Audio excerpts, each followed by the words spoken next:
Hello there, welcome. Sorry, a little bit late. We're waiting. We're still waiting for a couple of people to show up. I shall be docking their wages. I have no doubt. This is our pie show. This is episode 314. Welcome along to the ProSynth Network show live. It is Friday the 10th of April already.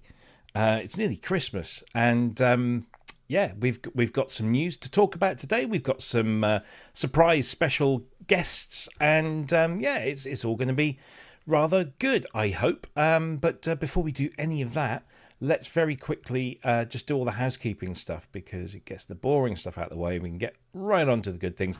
So first of all, if you haven't already, do give us a like, a comment if you want to in the chat below. Subscribe to the channel, please do that, because that really helps us and it doesn't cost you anything. And if you know people who would like to watch the show that haven't already, then do share our link around, like the two gentlemen that Matt Evans accosted in, I think it was in Brixham, down there in Devon, and they were both wearing Synthfest UK t-shirts. So he slammed his anchors on and said, "Oi, have you ever watched the ProSynth Network?" And they go, "No." And he said, "Well, you ought to." And so they're going to sign up and have a watch. So if you're one of those, or both of those guys that were accosted by Matt Evans, I didn't pay him. He doesn't do that for me. But welcome to the show. And I hope that you enjoy what you see. If you've recently subscribed, because we seem to be gaining lots of subscribers lately, welcome. And where have you been? But glad you're here. So yeah, please do give us a thumbs up during the show if you like what you see. And if you want to comment and chat with us and your fellow viewers, you can do so in the YouTube chat, in the Facebook chat, and in the Twitch chat as well. And we'll see all of those. If you want to ask a question in the chat, then please do stick a big capital Q in front of it and put a question mark at the end. Both of those things help me and the system determine what needs to be put to one side to then be brought into the conversation at the appropriate time. So please do that. We do love a good question. If you want to support the channel, because we are completely community funded, because we're by the community for the community, you can help us out in a financial way by subscribing to our Patreon page, which is right there on the screen, prosynthnetwork.com/Patreon. You can subscribe for a minimum of $2 a month, and you get access to a whole bunch of good stuff. So free sounds for your hardware and software synthesizers, everything from Hydrasynths through to Cherry Audio stuff and wave states. I think we've got stuff on there for that, and modal Cobalt 8s and other things as well. And there's decent sampler instruments in there, all completely free of charge, exclusive video content, ad-free video content, and the warm fuzzy feeling you get for helping us keep the lights on, which is much appreciated. So if you want to do that, you can do that. You can also get all of those benefits by subscribing to our YouTube channel as a channel member. Again, it costs a minimum $2 a month, and you get all of that free stuff. Either way, it does the same sort of thing. We get a little piece of that, and it helps us pay the bills. So that's all good. Another way you can do or give us some help is through our merchandise store. You can buy things like t-shirts and clothing. And I actually found socks. I found the socks. I'm going to be making socks and putting them on sale soon, because I want some ProSynth Network socks. So we'll be doing that as well, but there's all sorts of clothing items and accessories and drinks bottles and coasters and all that kind of shenanigans. So again, if you buy anything from there, we get a little piece off the top of that, and that all helps to keep us going. During the week, if you want to chat with your fellow ProSynth networkers, you can do so in a few places. One of the places is our Discord channel, prosynthnetwork.com/Discord. You can jump in any one of the various channels that we have there for specific topics, such as hardware synths or software synths or whatever you might want to talk about. You can also join in on the Facebook page, which seems to be our most active social media presence. So you can come and join us on the Facebook page. If you do, be warned, there are 3 questions you have to answer to get you into the thing. Just make sure that you're not a bot. So make sure that when you apply, join the group, you answer the 3 questions. There are 3 questions. We get people that answer none or people that answer just one, but there are 3 questions. So please do answer those, and that makes sure that the administration thing lets you in, or I let you in. If you don't, the administration thing kicks you out. Okay. And if you invite someone, which a lot of people do, they invite their friends, make sure they know that. Otherwise, they'll just sit there because some people don't like to be invited into groups. So we allow them to make the choice themselves. So anyway, that's all that. I think that's everything. I mean, we are across all the other, or most of the other social media channels, such as Blue Sky, Twitch, Instagram, Threads, and TikTok. We're all over there, but we are mostly active on Facebook. So there you go. Right. That's it. We've got some very exciting topics to talk about. Some that literally happened just before we came on air. That'll be one of the first ones that we talk about. Nobody else in the room knows what we're going to be talking about. So this will be a complete surprise. So you'll get honest, genuine opinion without anybody sort of sitting there thinking, well, what things can I say about this? This will be instant stuff.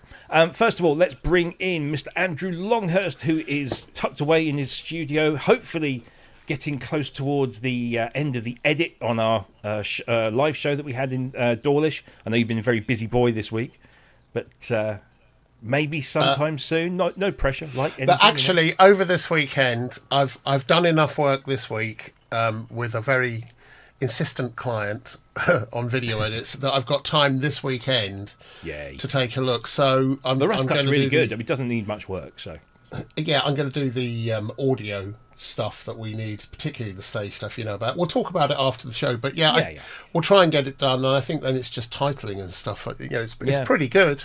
It is pretty good. It's from what I've seen, it's very it's very big, but it's very good. It is. Indeed. So but just been busy.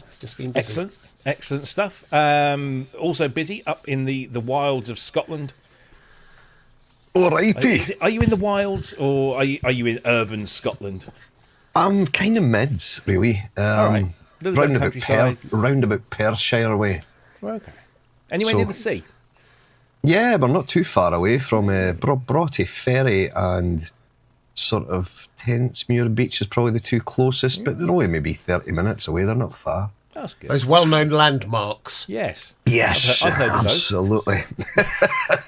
How are you, sir?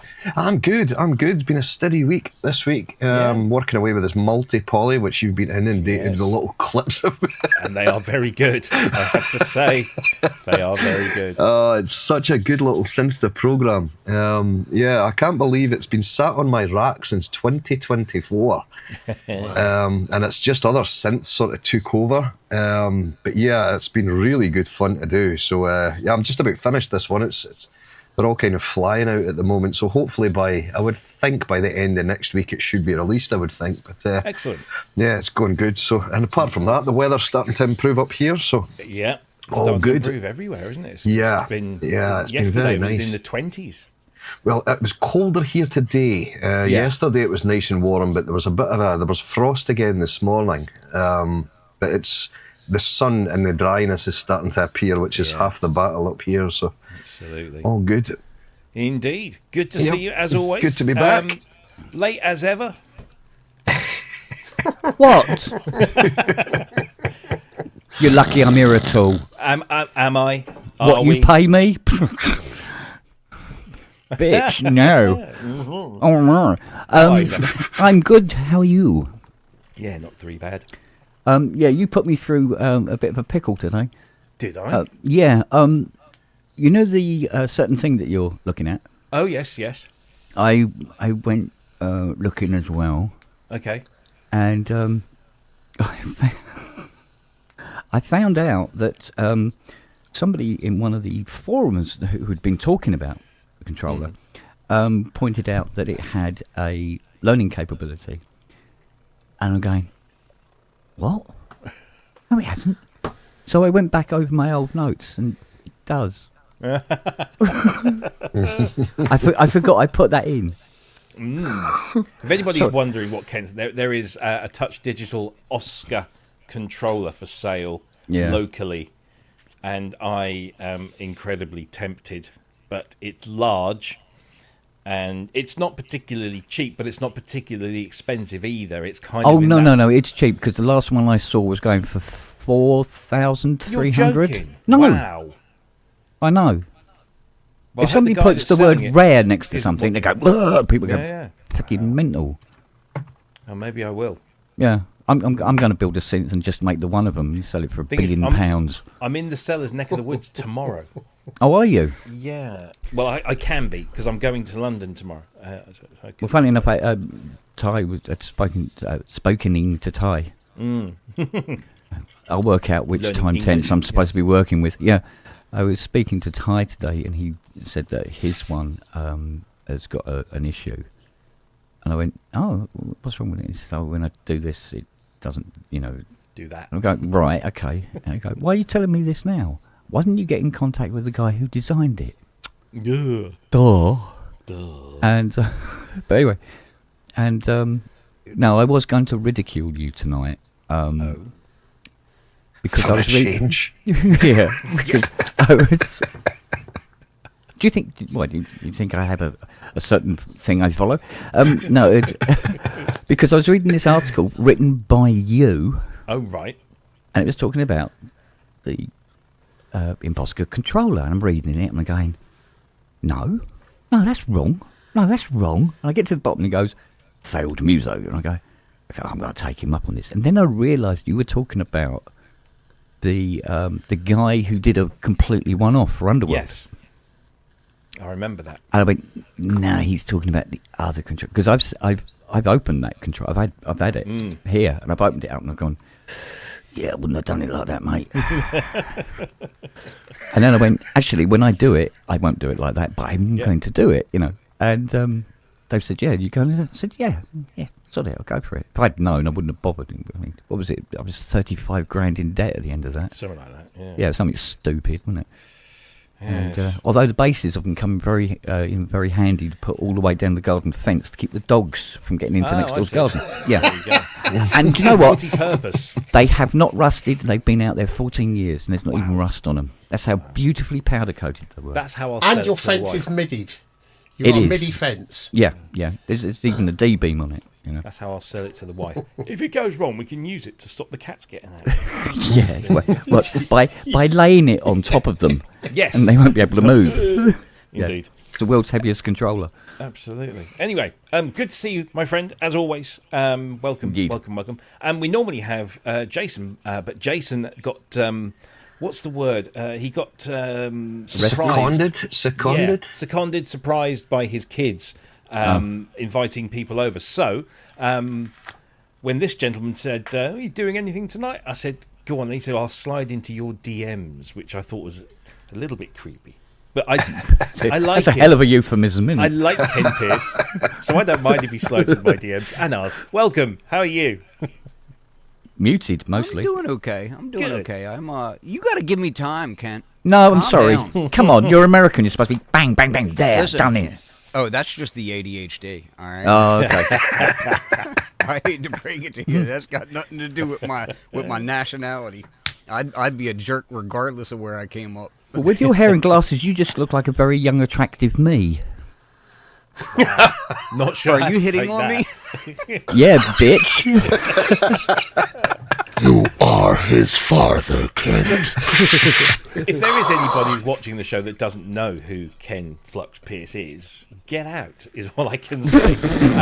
You should, because he's everywhere. Ken works for ASM, but he's been in the industry, in the scene for many, many years. Too many years, probably. Probably too many. Yeah. I mean, just look at the room behind him. But he is kind of... What is your official job title at ASM? Oh. Do you have one? Product just Glenn's bit? specialist.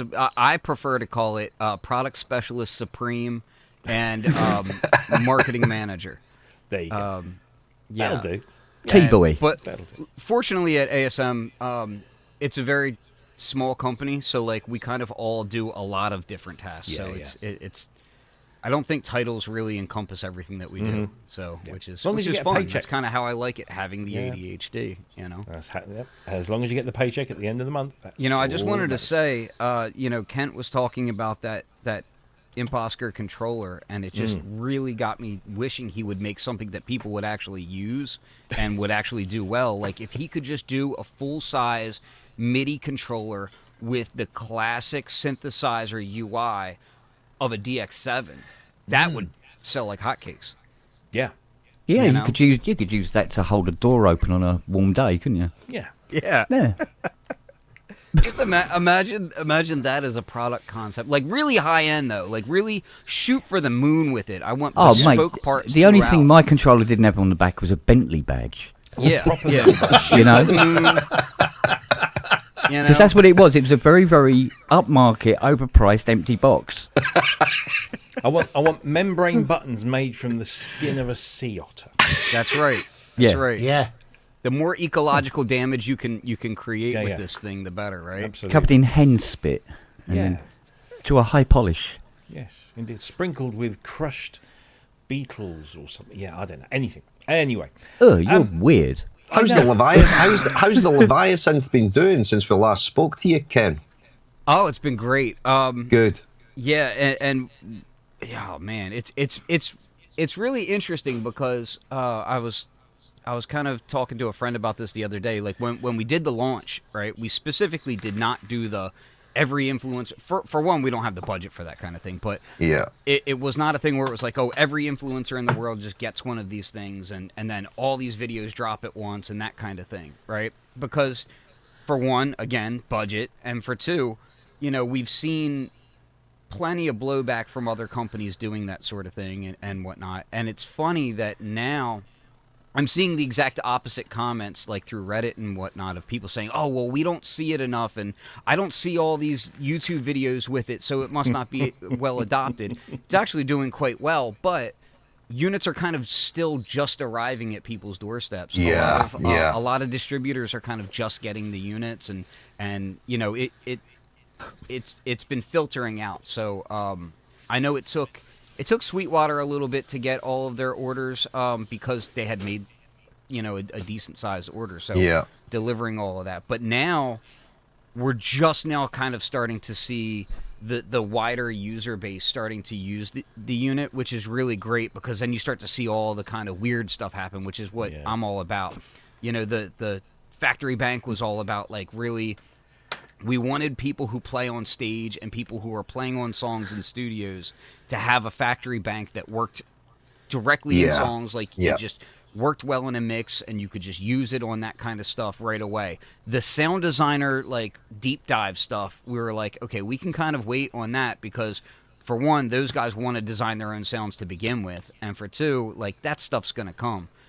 But we needed the stage stuff first. And I think that we delivered on that in spades. And I've been visiting like lots of artists and getting to see how they respond to it. Just kind of like give them a quick once over and then let them do their thing. I was over at James Poyser's house the other day from The Roots, and just getting to see him, who he's a fantastic player and has been on, you know, written so many amazing records and everything, and just kind of seeing like what sounds he gravitated to and like seeing his ears perk up when he played the Rhodes patches inside of this thing. You know, he's kind of known for Rhodes and has a beautiful Rhodes in the studio, but some of the things you can do with this is like, you know, blending patches together and doing different things. It was it's just really interesting to see how these performers are using it. And then now it's like, let's do the weird stuff. Let's dive in deeper. So we're kind of just now getting to that stuff, which I know a lot of people are waiting for. They're waiting for like where's the, oh my God, that's a crazy weird patch that I haven't heard elsewhere and that sort of thing. So that stuff is coming. Yeah. Cool. Very cool. Right. We've got some topics to talk about, but none of you, I don't believe, know anything about this because I didn't until about 20 to 7 UK. Oh, this would be good. Yeah. But I know what this is and I know how it works. And I bought one. They promised that they would do this and they have delivered. Take a look at this.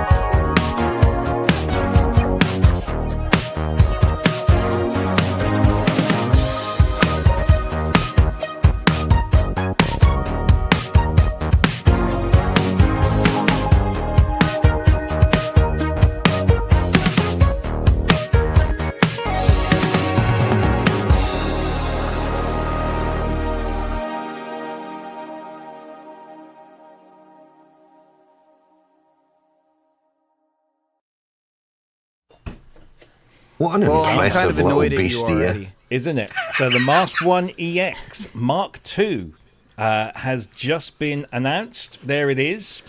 It is different. So don't think that this is just a repackaged EX. This is different. In fact, this is more akin to its big brother, the keyboard version, than it is to the EX, the original EX, the Mark 1, I guess we can call it now. This is called the Jade Vine Limited Edition. It is limited. They've said it's limited. So do you remember what happened last time? We talked about this. We spoke about it, and they sold out by the time we'd finished the show, I think. It was crazy how many people who watched this show went out and bought this.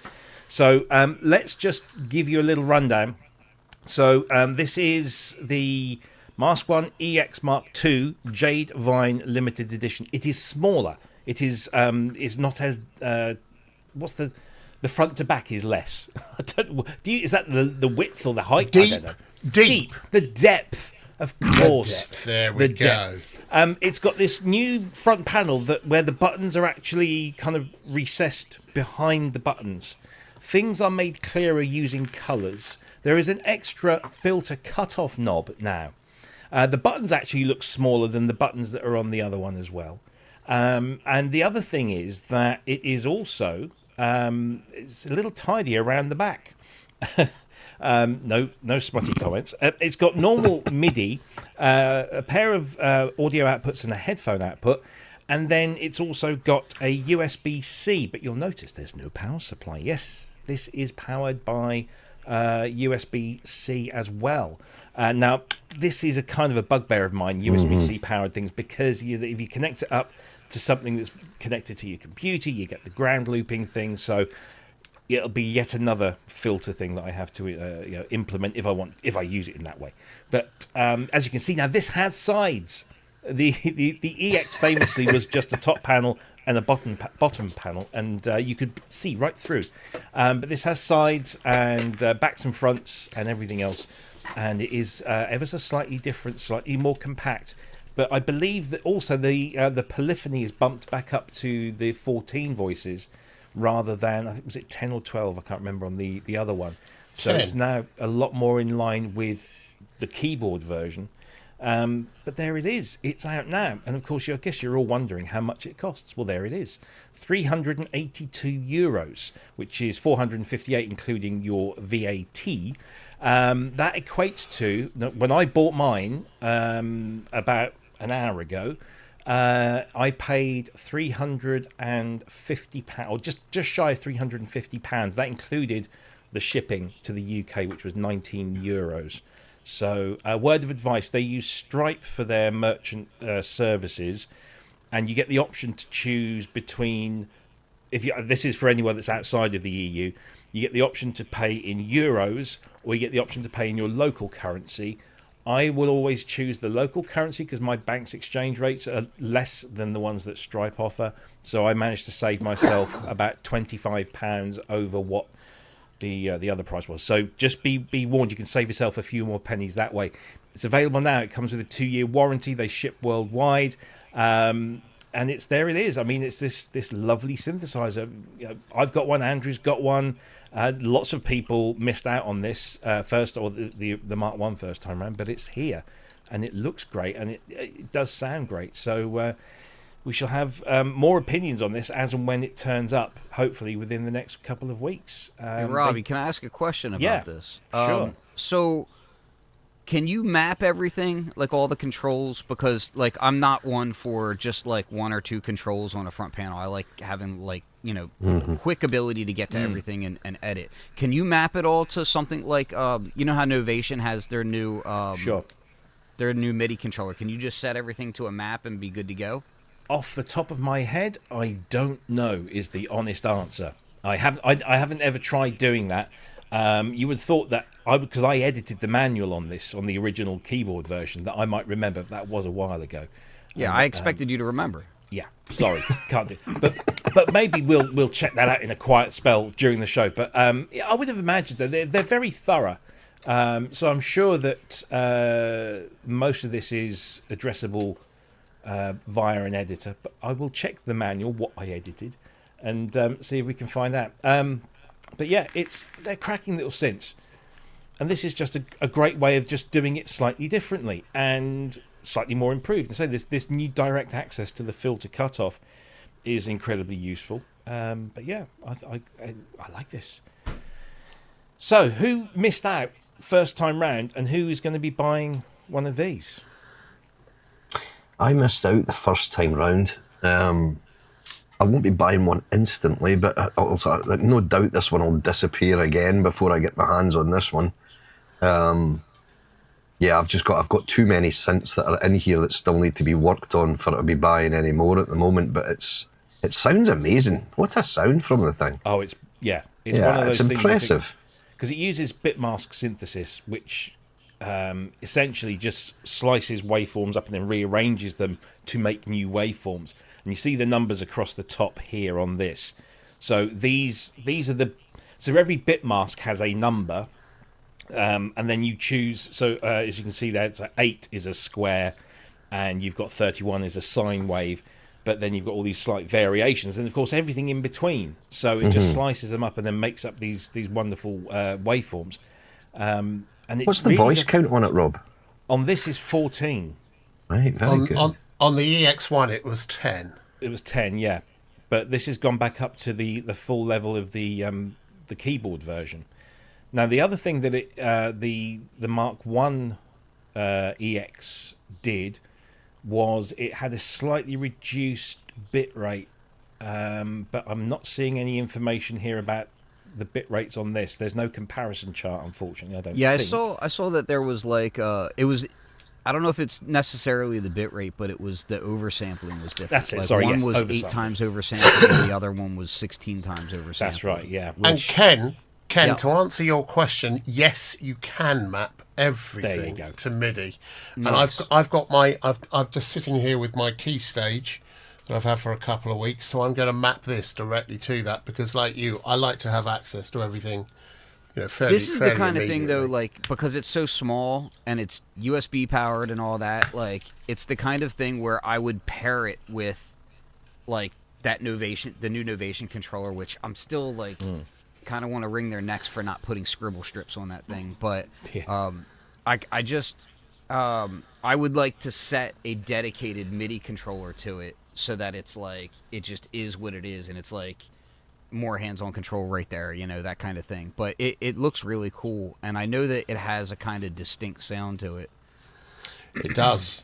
I've been using this, I've been playing around with this with the MA Tex, with the ANX engine and all the FM, and this is just such a brilliant complement to them, and also to the ELZ1 Play, which, with the latest software in that has got wavetables and God knows what else.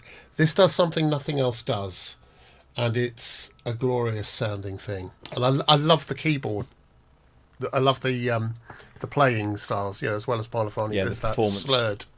slurred polyphonic performances on it. It's just astonishing. It's a really good thing. It's really nice. It's just slightly different to be unique, but not wildly different to make you go, "Oh, I don't know how to use this thing." It's a beautiful thing. There have been some questions. Let's see if we can answer these. So, this one's a good one. I did try and find out before I came on air. I don't know is the answer. I don't know how many units this is limited to. If they've got any sense, they'll have quite a few of these because it really did take them by surprise when they sold out of this within. I think by the following day after because it came out on Friday and we announced it. The following day they'd all gone. So getting quick is all I can say, and that's probably the reason why they haven't put the numbers on there to encourage a surge in sales. Let's see. Thank you, Steve, for confirming. Website says full CC mapping of all synthesis parameters, so there you go. That ticks that box. Conrad's asking where these are made. These are all assembled in France. That's Kodamo, are a French company. I wouldn't say all the components are made in France, but they're certainly all assembled in France, except for the surface mount electronics. I get those are shipped in probably from the Far East. So that's that. Ian wants to know if anybody wants to buy his Mark1 mask, Mark1 Mask1. So there you go. And this was another good question. Can you polychain it with the Mark1? Good question. One for me to try when it arrives. We'll see. Yeah. If that works. I doubt it somehow, but yeah. I have to say I like the Mark 1 in that it's got a sustain pedal. It's got more on the back. It's got its own dedicated power supply, which is good. It has its own USB, which is the bigger original USB thing, as well as MIDI. So, but I do like the sides on that. I do. Yeah. There you go, Ian. Nick Howes, we'll have yours for $299. There you go. Maybe we're like Swap Shop. Do you remember? Yeah, Swap Shop. Robbie Edmonds. Yeah. I've got a Scan Electric and I want a Superior with floodlights. Does that make me Mr. Blobby? Yeah. So I was like, sat here just getting everything ready, and then bam, there it was. And I was like, whoa. So the Mask1 EX MK2 is out. Is out now. It's available now to buy directly from Kodamo, and there you go.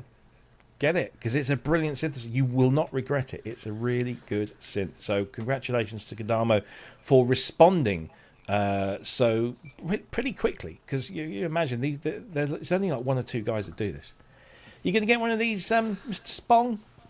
I know you like the sound of it. I haven't got any money to spend.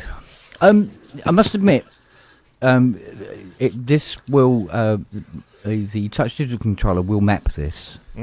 Not available in the shops, kids. And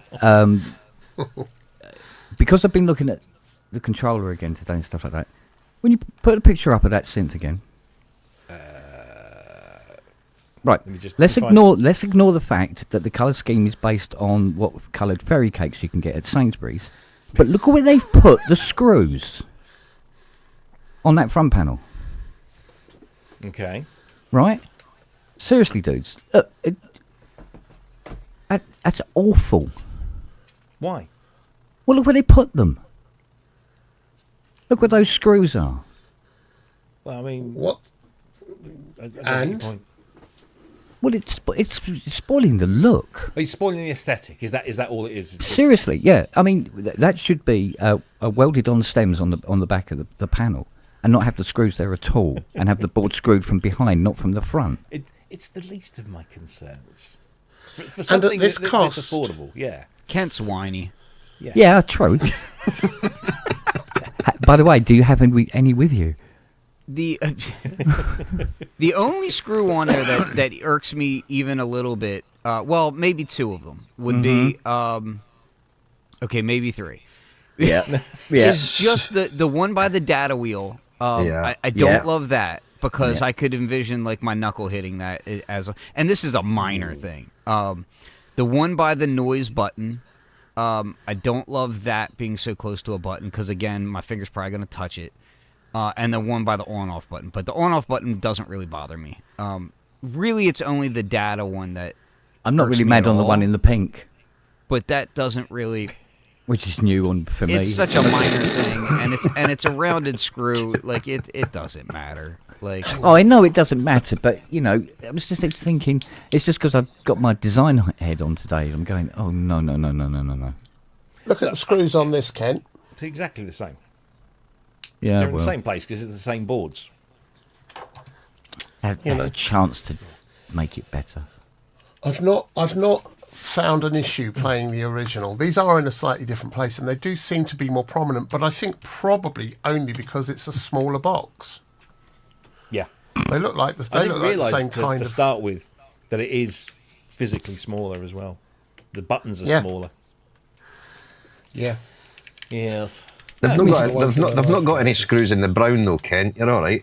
Yeah, that's true. I must admit though, I mean the price of this is very, very good indeed. It's immensely competitive. It's beautifully priced. It's only a little bit more expensive than the. If I have a few pennies left over, I wouldn't mind getting one of these. Yes. It's a neat little thing, isn't it? Yeah. Very cool. And then see about welding up those holes and putting those screws somewhere else. I'll tell you Oh, what, one device that has me looking at all these little devices a little bit sideways now. Well, technically it's 2 devices. But I've been using the MPC sample and the Ableton Move a lot, and it made me aware of the fact that so you can pass audio over USB to the MPC sample. However, whatever you're passing audio from has to be a host device, right? So your phone, your laptop, whatever it is, right? A device like this most likely is not a host device, so you can't just have the USB connected to the Ableton Move or the sample and just have it work like that. And I'm like, man, I wish that. So I ran into this when I was using Ableton Move and MPC sample side by side. That's been like my couch setup lately, and yeah, like I want to just have one cable, but because neither one of them is the host device, you can't do it like that. You still have to use physical audio cable. There's worse things in the world. Let's be honest. But that's true. These little portable devices like that are just super fun. Yeah. Well, there we go. Mask1 EX is available to order now from kodamo.org /Mask1 EX MK2. I think Steve put the link in the chat, so you can go grab it from there. And please do get one. Let us know what you think. It's a brilliant little synth, and we hope it does incredibly well, which I think it will. Anyway, let's move on to something. Little announcement to make. So the guys that are putting on this show that I'm about to tell you about came to Synth Southwest, and they asked us if we would give their show a little plug, because there is a slight connection. Not only are they in the same neck of the woods as where we held Synth Southwest, but they're featuring the Utopia Strong, which of course features Steve Davis, who played at our gig at Synth Southwest. So this is happening on Wednesday the 13th of May. It's happening at the Exeter Phoenix. Is that the same place that Sam Panda works at? I know there can't be many theatres in. Do you know? I think it is. No. I think it is. Yeah. But it's £20 a ticket. Kicks off at 7:30 p.m. on Wednesday the 13th of May. The Utopia Strong plus special guest Bruise Blood. Go, and if you're in that area, go check them out, because they are a great act. Not least because they've got 6 times former world snooker champion Steve Davis playing with them. So there you go. So Utopia Strong at Exeter Phoenix on Wednesday the 13th of May. So there we go. That's that little one sorted. Let's see, what should we do next? I think let's talk about this one, because this got me very, very excited.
So this is the news that there is a brand new PPG Wave 2.3 being manufactured. It is a 1-to-1 clone, which means that every component in this new one will replace existing components in an original PPG 2.3.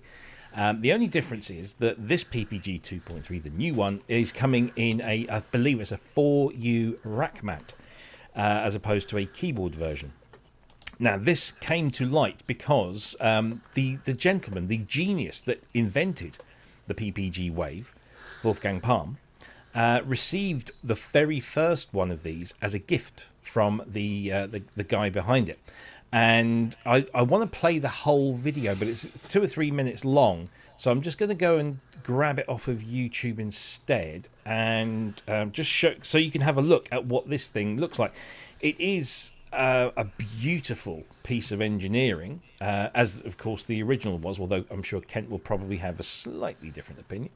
But it's a lovely big blue gleaming box, and here it is. Here's the video. So let me just bring this up onto the screen. I thought you were talking about my Smurf girlfriend there for a minute, but no.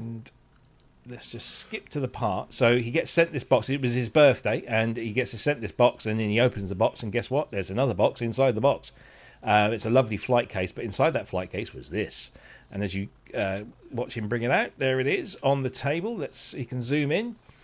So there it is. This is the new PPG Wave 2.3 in this lovely 4U rack mount, which looks very much like the EVU unit that they did, which was part of the whole kind of PPG ecosystem at the time. The buttons look identical. Everything about this is apparently completely identical, including let me just zoom back out and we'll go have a look at the rear. So the rear has actually got the same parallel communications bus, the sync connections. It's even got the 5-pin DIN cassette socket as well. So this is like for like, basically. You can see the cute serial number on this one. It's 221 /WP for Wolfgang Palm. I reached out to Daniel Saxlid, who is the guy responsible for this, and asked him if he had any more information. And at this moment in time, he doesn't. They've got this one built and sent out to Wolfgang for his birthday. Now the process begins of building. We don't know how many they're building. We don't know how much they're going to be. But as soon as Wolfgang said that this was literally a 1-to-1 replica, just in a case, I think that added probably at least 1 or 2 zeros onto the end of the price. This is a highly engineered custom piece of kit, only for probably the well-heeled. But I don't care. I just love the fact that it exists. And wavetables have had a bit of a comeback in the last couple of years. And of course, the PPG Wave has been cloned by Behringer. We've had the third wave from Groove Synthesis, which takes the concept and builds upon it and expands it exponentially. You know, it's an amazing instrument.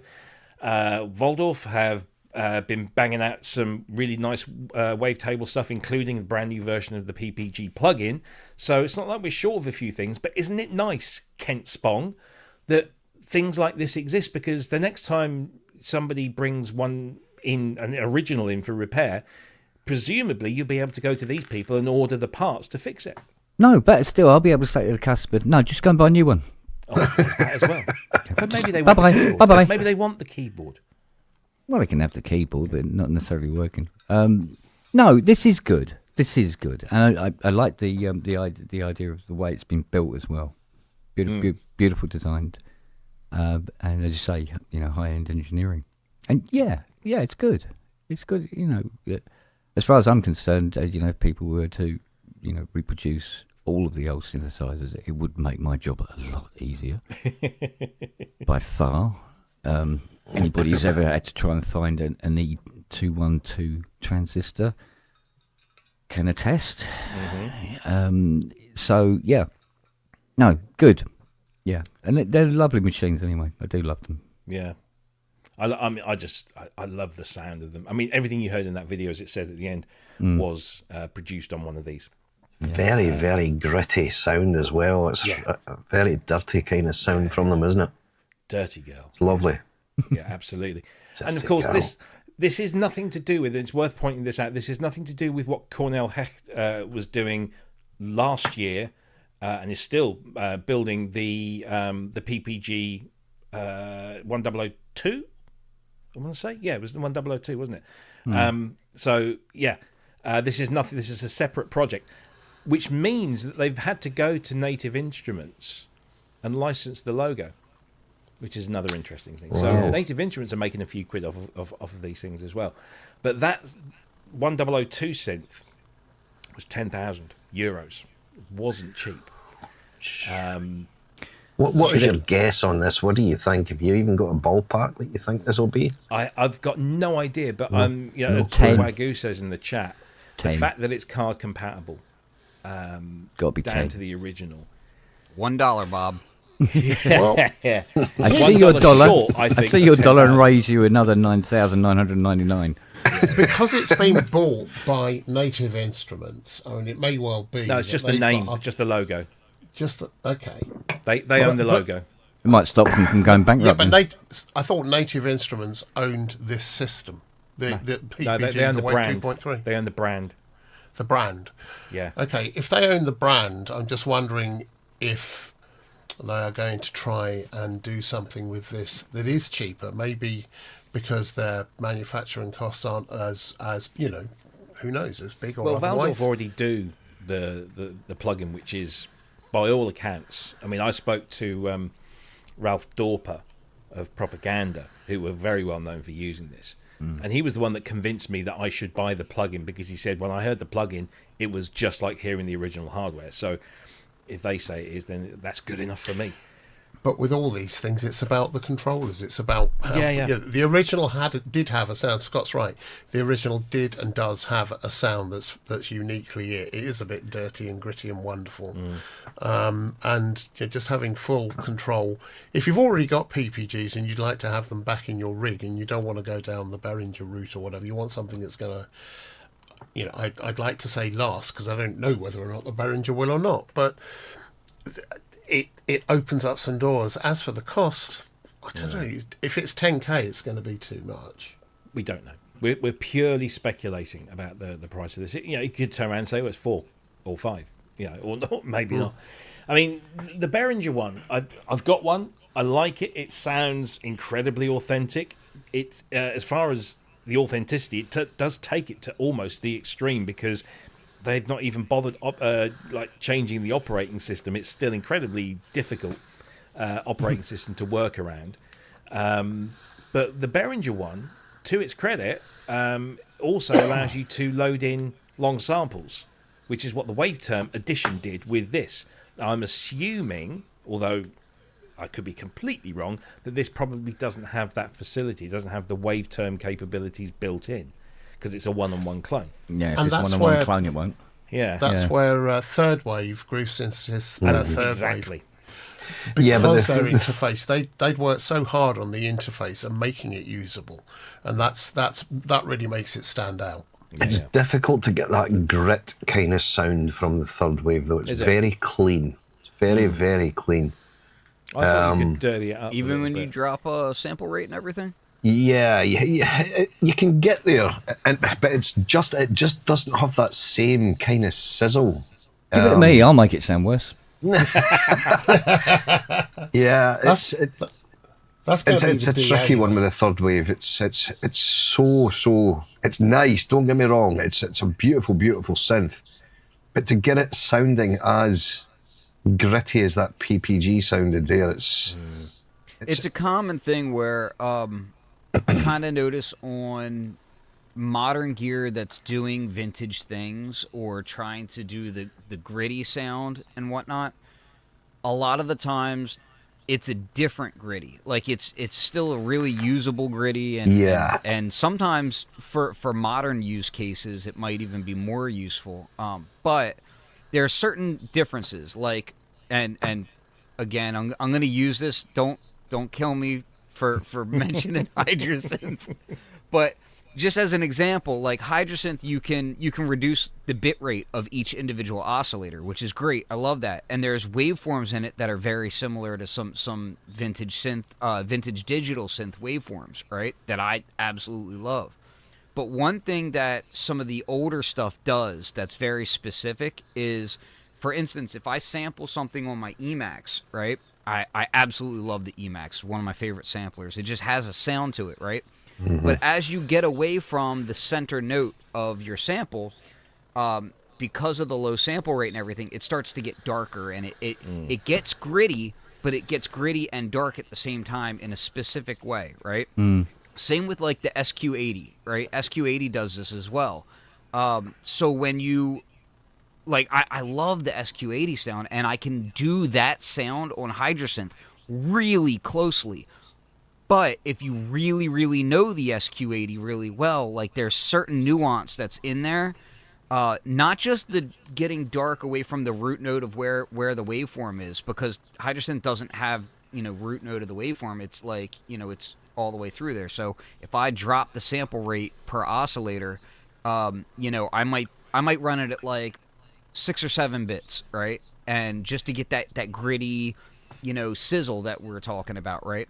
But on the SQ80, it's like you get that, plus you get this like weird clocking that's going on where it kind of like jitters a little bit. And it's a real subtle thing.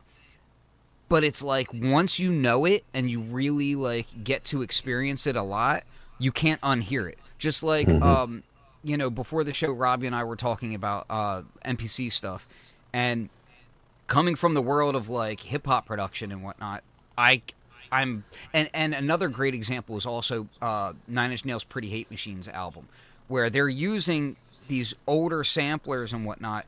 You can hear the wiggle in the clocking a little bit. It's such a subtle thing, but I can pick out something like an SP1200 in a song, in a mix, even because of that. Like, because of the way the grit is mixed into the sound. Whereas on a lot of the modern stuff, even though it has that same sample rate and may have that same grit, usually the clocking is better and things are just a little bit more stable, and you don't quite hear that. So yeah, it's just kind of a weird difference between modern and vintage stuff, which makes me really interested in the Kodamo stuff, because I know that it's weird that it's like oversampled, but also part of the character of that legacy is kind of that that vintage digital sound, Yeah, and it kind of the thing I didn't twig until earlier today, when we were talking about this Mask1, the way that the bit mask synthesis slices up waveforms and then moves the slices around, reminded me slightly of when we were talking to the Cherry Audio guys last week about the DS2 and how it has these stepped waves, which gives it the character, this kind of unique character. So it is a grittiness and something that's not quite as smooth and as pure, which I think we all like a bit of dirt in our diet, I think. So, yeah. Anyway, PPG Wave 2.3, the website itself is called ppgwave23.com. So go over to there, you can watch that video that we just showed, and then you can chat with them. And they were very responsive. They got back to me really quickly. So thank you, Daniel, for doing that. And I look forward to hearing from you very soon. You can also sign up for the newsletter. And he told me that at the moment is the quickest and best way to get all the new information about this. I am hoping, I did ask, but I didn't get a response. I'm hoping that they will be at Super Booth. We might actually get to see one in the flesh. But fingers crossed. PPG Wave 2.3 is back. Let's talk a little bit about software. And one of my favourite pieces of software, I'd make no bones about this, has just received probably its most transformative makeover in its entire 26-year existence.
There we go. So Reason 14 is imminent. It's currently in public beta. I'm still waiting to get my access to that because I'm no longer part of their test team.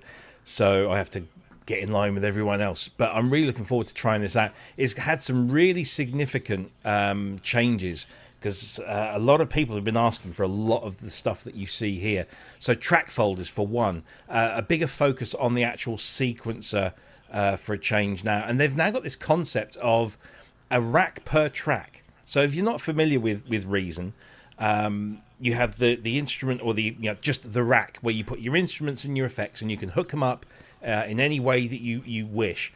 You can still do that with this, but now you can have a track, and then it has its own little mini rack per track, which I think makes a lot of sense. And the actual main rack is now kind of a floating window that you can just turn on or off as and when you see fit.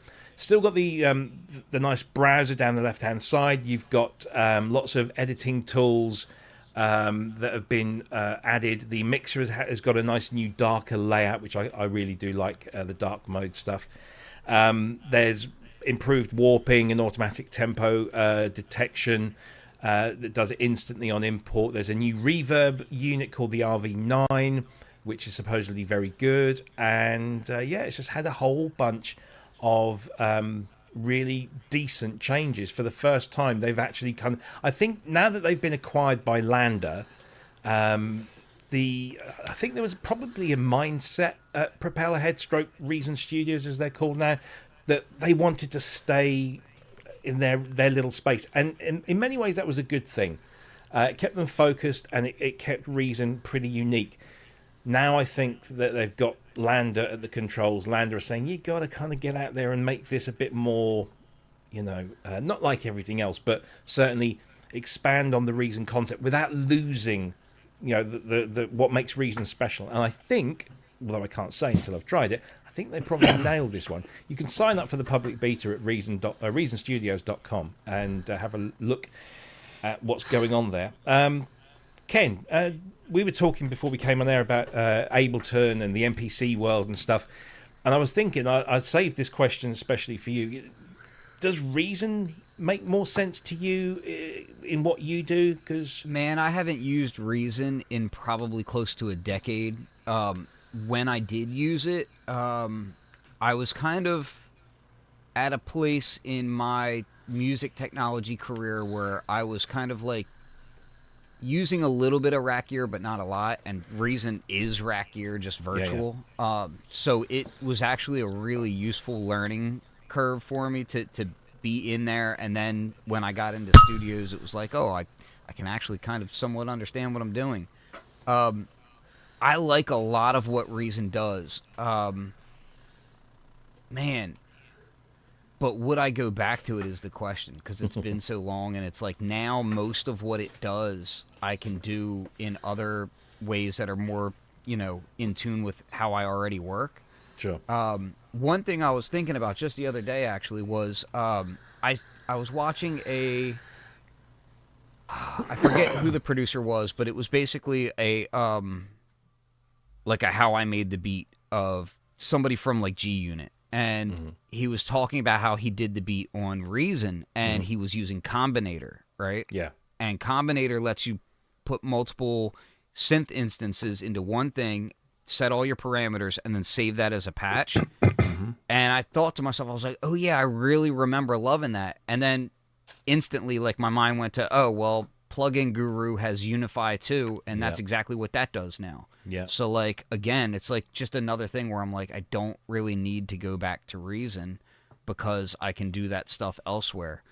So for me, yeah, I can't see myself going back to it. Yeah, unfortunately. I mean, I've tried to extricate myself from the Reason world over the years, and I always come back to it. I always end up thinking, when I have an idea in my head, rather than Logic is where I do a lot of more professional work, paid work, but Reason's the thing I just know if I fire that up, I can get my idea out of my head into something and then start playing with it so much more quickly, just because it fits. You know what I would love to see? Works. There's a sequencer / controller called Relic. Yeah. I would love to see Reason just running on something like that. Yeah, that'd be cool. Give me something where it's like, because I'm a sucker for hands-on control. Like, I just, the synths in here and all that. It's all about like how tactile can I be while I'm moving around? Even when I first started making music on the computer, one of the very first things I did was go out and get like a fader console for it, and like so that everything was like, okay, I can touch this stuff, and that's why I got into like Machina and all that stuff. But the workflow of Reactor is awesome. Like, it's really cool because it feels like you're working with hardware, but it's with a mouse. But it's just it's that one barrier of whether you're using a mouse or a trackpad or whatever. Like, it's that one little barrier that I want to get past and have it just all give me hands-on control and let me have my hunchback to where I'm always looking down. But yeah, I don't know, man. Reason is it's such a cool thing because it's like it doesn't really feel like you're working in a DAW, but it can do DAW things. Yeah, you know? yeah. And also now it comes with the Reason rack extension plugin, so you can take the rack and throw it into any as a plugin and have all the Reason instruments.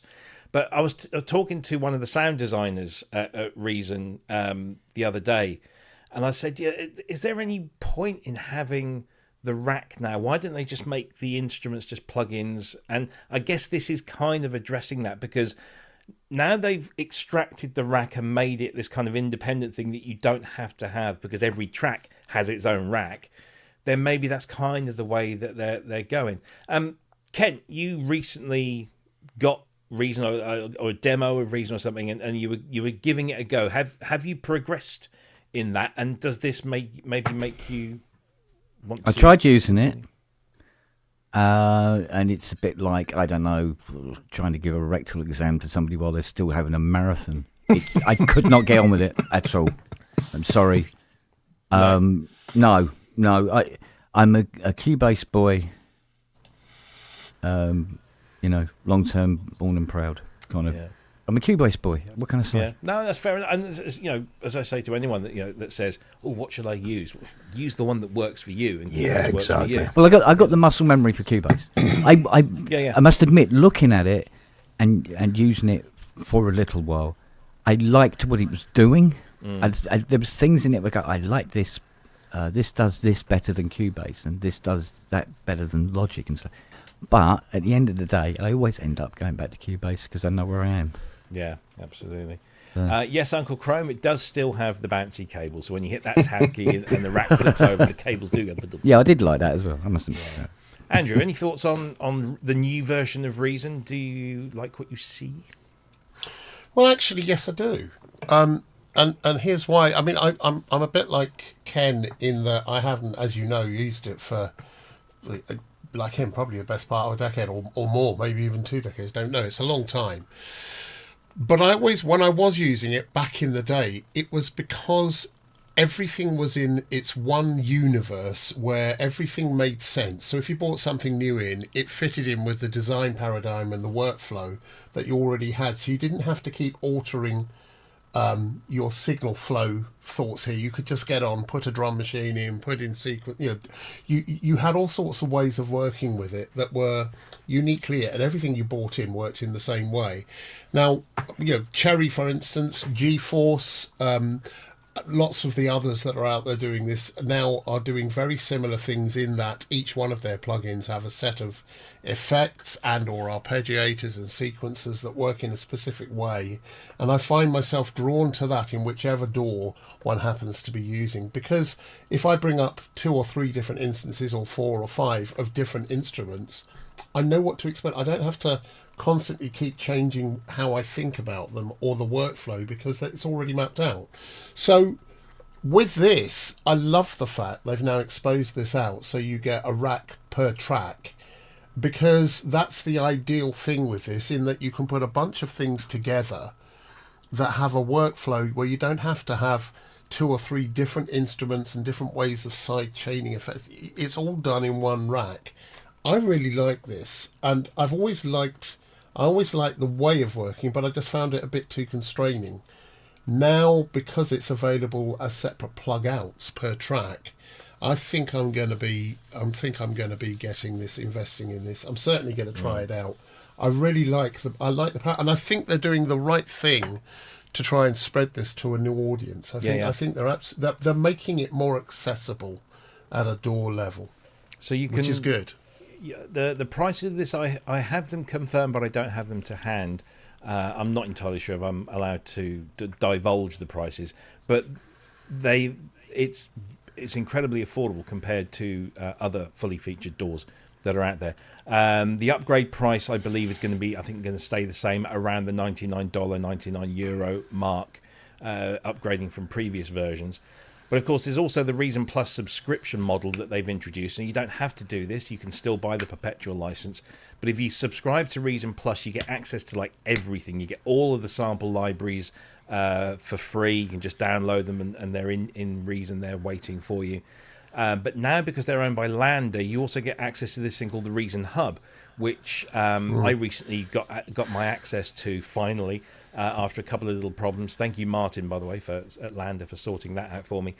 And you get now access to... don't know where that come from.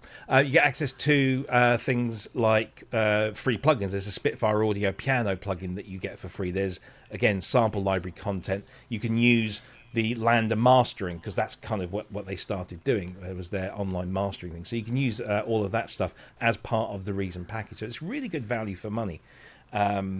And so, yeah, it's going to be available like that. I'm still... So I was talking to my friend at Reason. I said, you know what, I'll probably just give the beta thing a miss and just wait until it comes out, once they've ironed out all the big bugs. And then I thought, no, stuff it. I want to have a go with this. So I've applied, but I still haven't had my link sent through. And I'm sure lots of people have gone in there to have a play around. But I'm really looking forward to giving it a go. And maybe that's something we can do... a live video on. Rob explores Reason 14 for the first time, and maybe just import some of my existing Reason projects and see how they come over. That'd be an interesting thing to try. Scotty, I know you're a Logic guy, as well as a logical guy. Logic and Ableton are my... I use kind of Ableton as a sketch pad, but sort of any major works I do, I'll do it in Logic. I was like Kent. I was Cubase for years and years and years until I went Apple, and then I just changed to Logic when I moved from PC to Mac, which is probably 15 years now. And my workflow with Logic is so quick. Even that's kind of what slowed me down with Reason. It was just... I'm exactly the same as Ken. I'm kind of fixed in my ways with how I do things, and it's just... I feel you just waste time, but... It's probably been I would imagine, 20 years since I used Reason. But I loved it. It was very, very good. I loved it.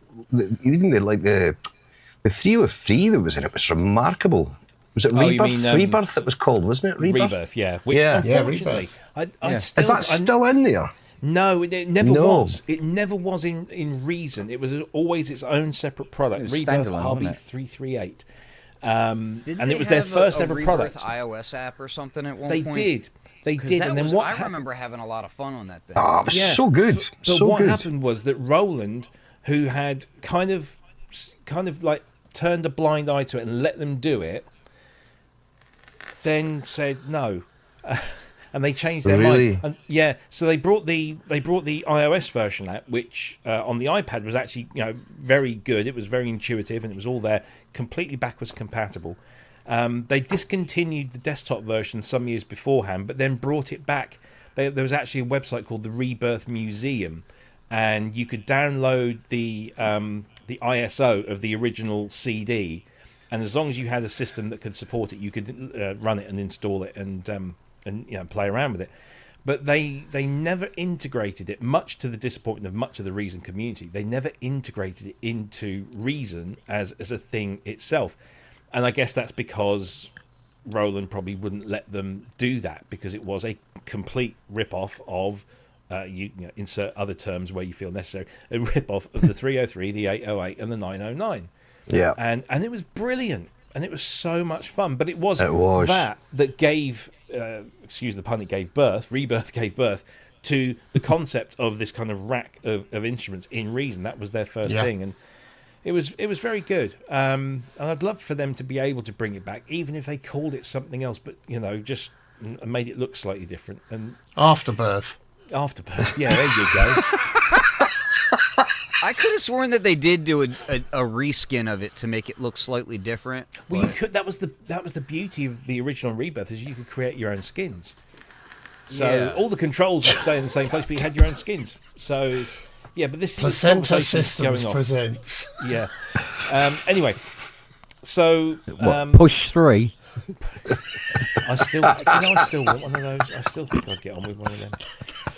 Anyway, there you go. Harder. Reason 14 is available as a beta, public beta now. So if you want to sign up, head over to reasonstudios.com.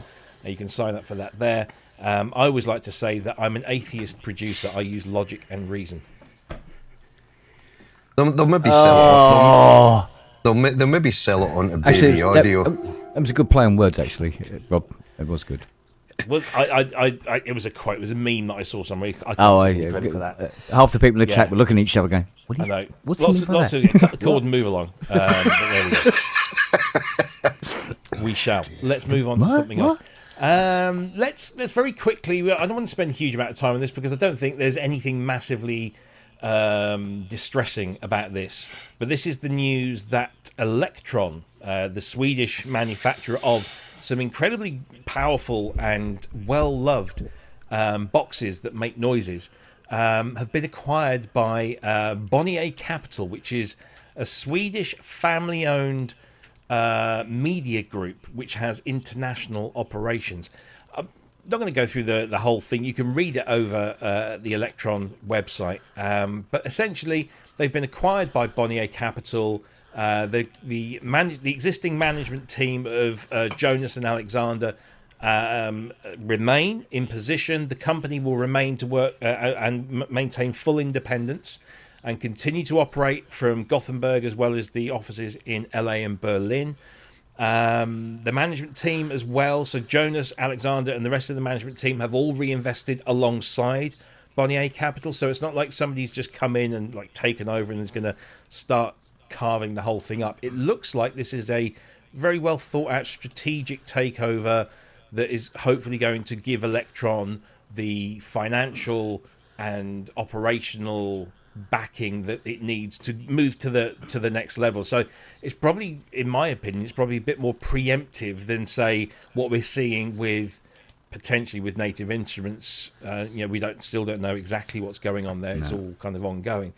But I don't think this is a bad thing. I know some people are saying, "Oh, as soon as it gets invested in," but look at Reason. We've just been talking about Reason. They were acquired by a venture capital company some years ago, and then they were sold on at a profit to Lander, who are now taking Reason, and we're seeing new, more interesting things. So I actually think this is quite a good little thing. I know that I'm not familiar with Elektron deeply. I know that the people that use them love them, that they have a certain workflow that you kind of have to get used to. But they're incredibly successful when you see lots of people using their stuff. So any quick thoughts on this as an acquisition?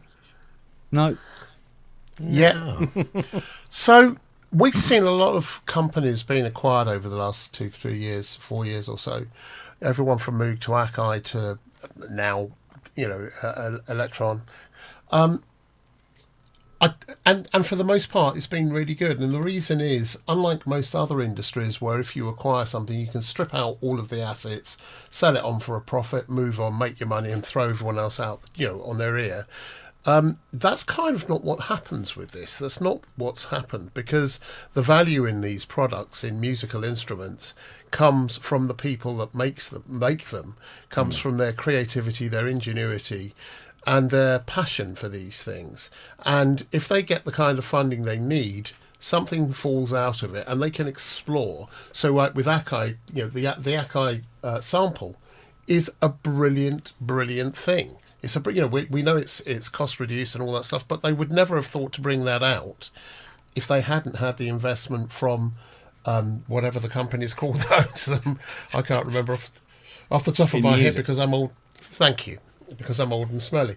But I think this bodes well. The fact that the management of Elektron have also bought into this means that I think it probably has a really bright future, and they can start to do things that they perhaps didn't have the funding for before. They can start taking some chances. and do some really, really, strikingly good new stuff. So I'm very optimistic for it. I think it's good that they're obviously doing well, and the company's come in and obviously seen potential there and invested both financially and logistically. I think it's a good thing.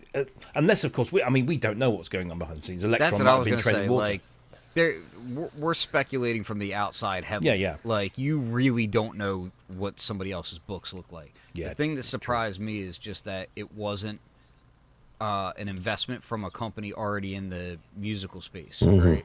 Like an In Music or something like that. We've seen these investment firms take over companies and to odd effect. What was it? Rolly, I've seen this with. Native Instruments has done this a few times. Yeah, it's I don't want to be negative and be like, oh, nothing positive comes from these things. It really depends on what they value and what they want to do with it. If they, it sounds like they're saying that basically the company is staying intact, and hopefully it's a situation where nothing but good things comes from this, and if it's an investment rather than a rescue, then it's a really good thing. Yeah. As long as listen, as long as it's not a hey, we're gonna just hump this IP into the ground and then sell off the bits, which has happened, with other companies before, and we've seen some weird things.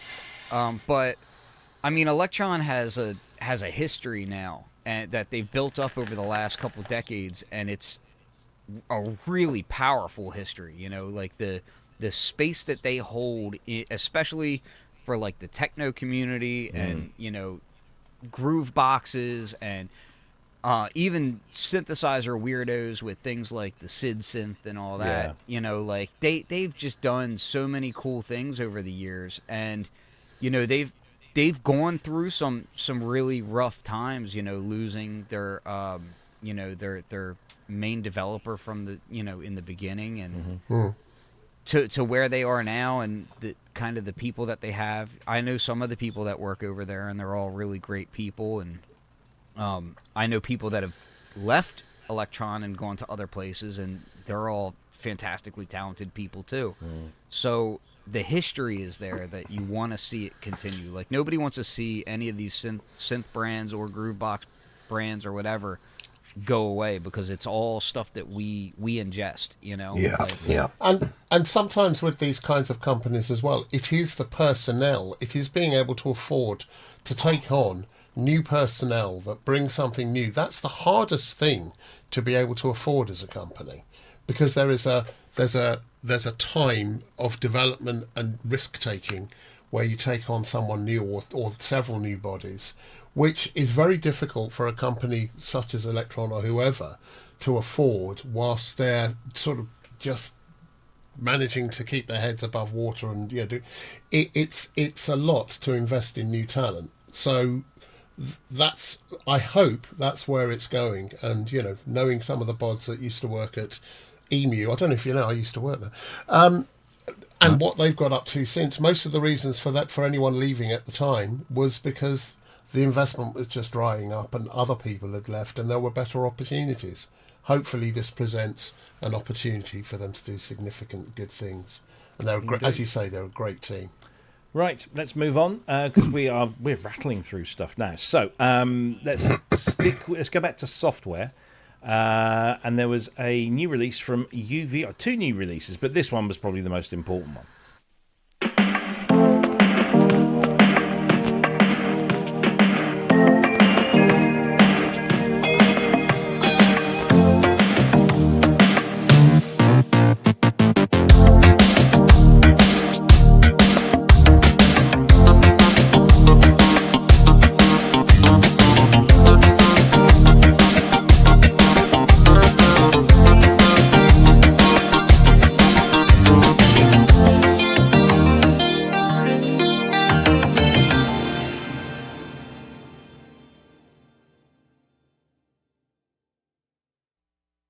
Well, I'm so interested. this is new from UVI. Sounds great. Yeah, Vintage Casio Legacy is the product, and this is an official tie-in with Casio themselves. You might remember last year they did the Vintage Kawaii Legacy, which was an official tie-in, so this is a kind of a continuation of that. UVI are no strangers to Casio stuff in their library. They have Cameo, which was, of course, a clever play on words. But this now actually takes 6 classic Casio instrument ranges. So you've got the CZ range, which was their phase distortion synthesizers. Then you had the FZ range, which was the samplers. Then there was the VZ range. I'm sorry, I know our American friends are probably saying Z, it's Z, goddammit. VZ, because that's how we talk proper English, which was interactive phase distortion.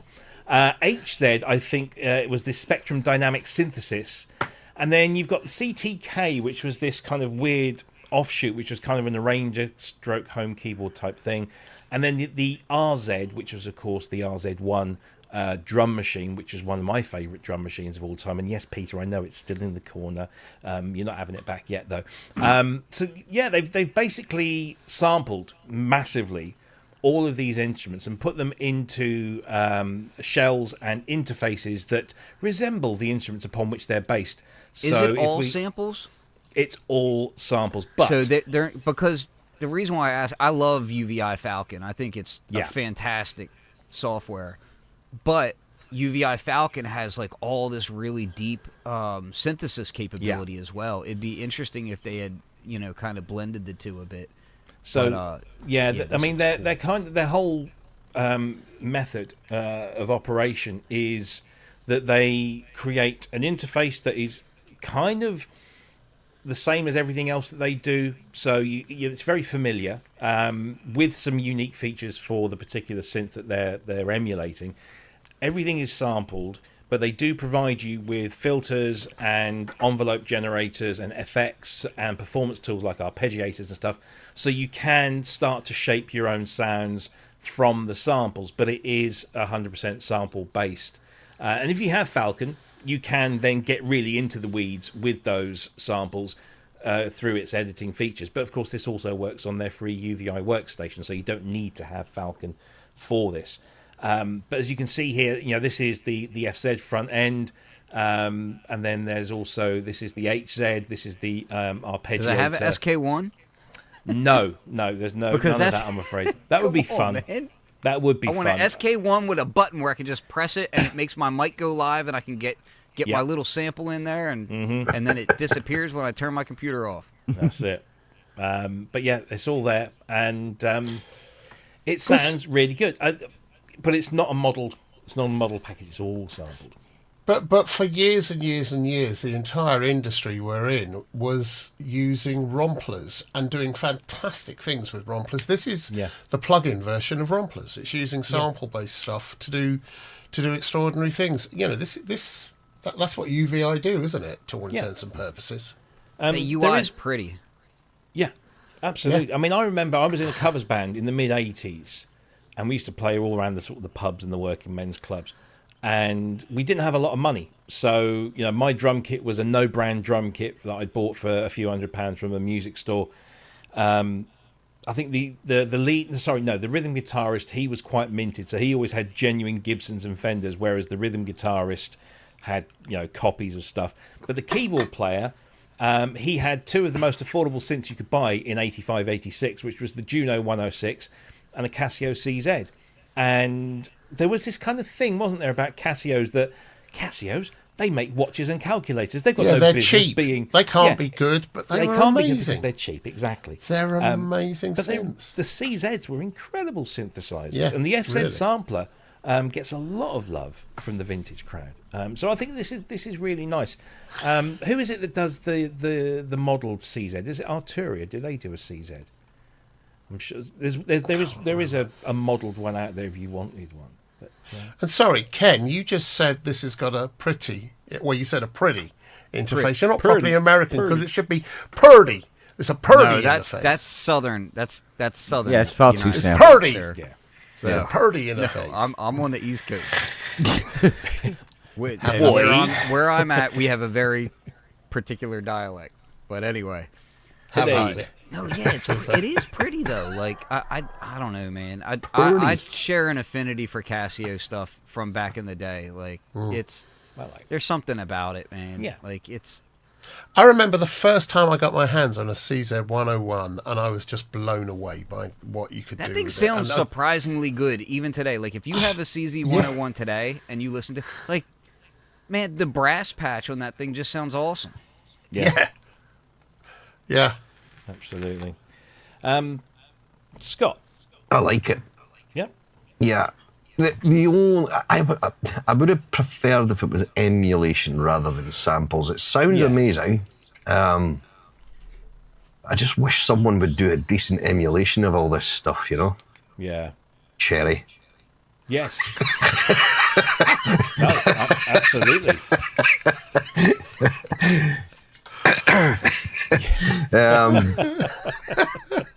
Yeah, it's the sample based thing. It sounds amazing. Like that demo track for a start just sounded so good. They do good demos, I have to say. Yeah. They really do. But it is the sample side of things. I would have preferred it to be more the emulation side of things, I think. Well, you've just got Arturia more control over it, you know. Arturia have the CZ, don't they? Yeah, I'm sure do. it's the Arturia that It's quite good too. I like that thing a lot. Is it? I've never tried that Arturia one actually. It's actually so good that I sold my CZ101 while I was beta testing it. I was like, yep, I'm done. The CZV, which is a reimagining of the CZ1 and the CZ101. 101, Kent, was that was the one that we found in your garage that Matt now owns? Yes. Yeah. Yeah, I believe so, yeah. Lovely little thing. Yeah. Here you go. Here's the Arturia one. There so you if you go. want it, it's there. Wow. But yeah, it's an interesting thing. Kent, are you do you like your phase distorted, I'm coming... or just your face? No, my face is naturally distorted, thank you. It's vintage analog, I think I have you now. It was dilapidated. No, for me, I'm coming at this from a different direction altogether. I'm going, ooh, UVI. Yeah. Yes. No, anything that UVI is putting out, I'm having. Yeah, they are. It's just they've never not been good quality. Exactly. I've They're been very playing- good. They are very good. The first one I got of theirs was a friend of mine who's no longer here. He was an avant-garde electronic musician from the 1970s, a really crazy dude. And he just emailed me one day and he says, "You got to get this. They'll give it to you for free." And I said, "What do you mean? Nobody will give me anything for it. Who am I there?" "No, you write good stuff. They'll give it to you for free." So I approached them and they gave it to me for free. It was the emulator, the first one they did. The emulation is called.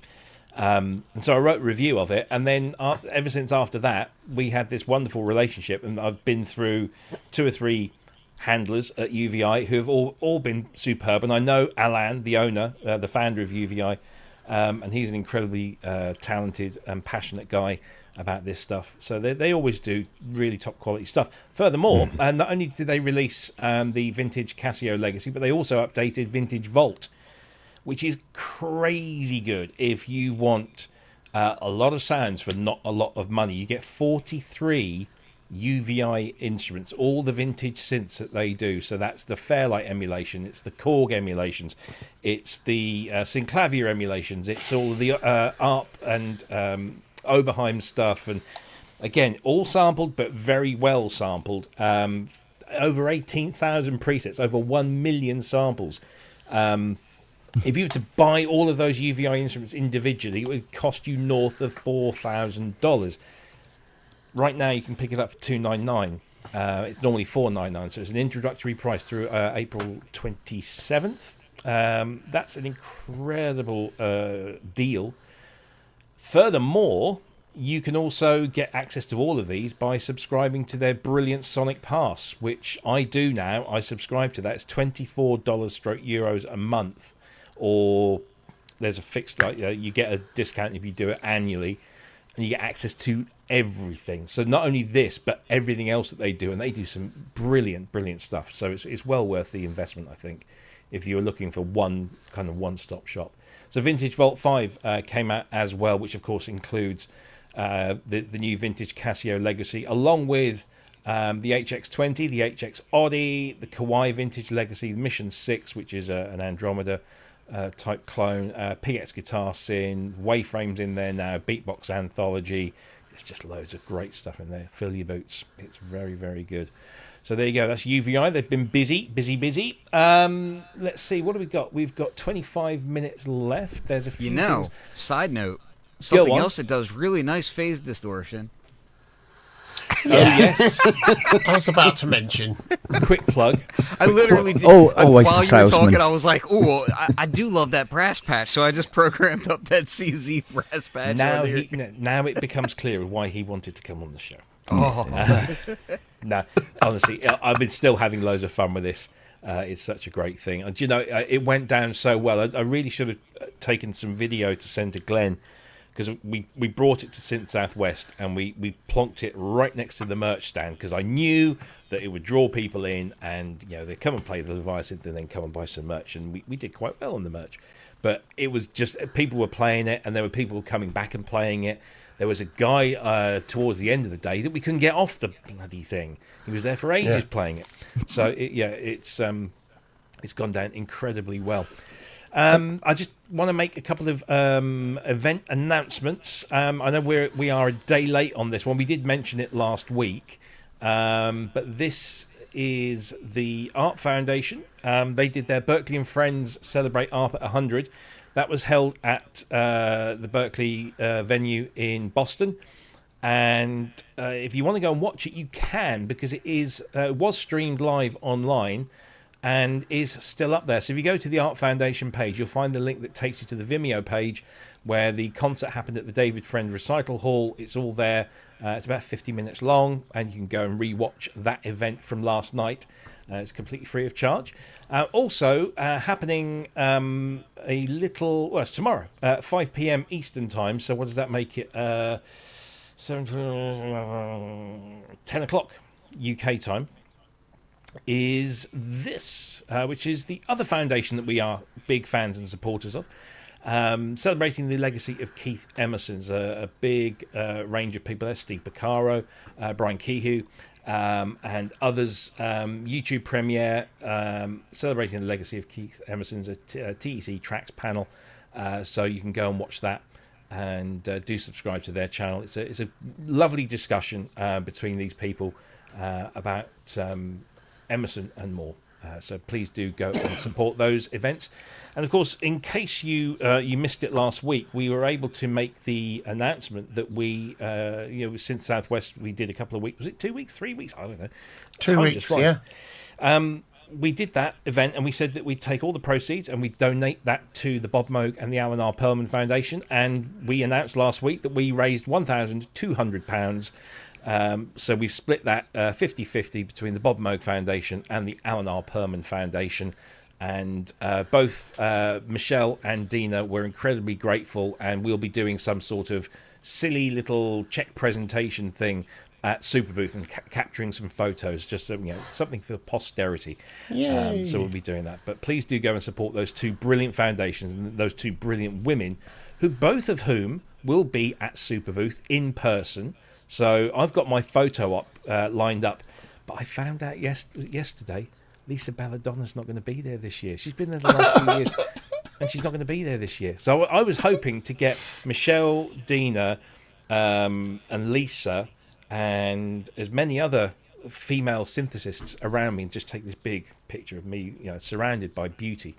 And I will still be, but it'll be minus Lisa, which I'm a bit disappointed about. But anyway, Ali Cassidy's going to be there as well. Yay! So there you go. Lots of brilliant women in synthesizers will be at Superbooth, which can only be a good thing.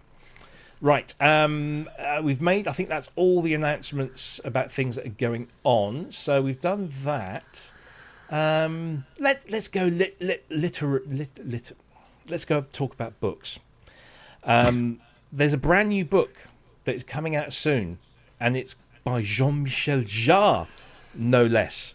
And it's called Machines, A History of Electronic Music, by aforementioned French electronic synthesizer player. There it is. It's going to be one of these big books with lots of big, glossy, lovely pictures in there. Think Bukes, but not Swedish. And that's what it is.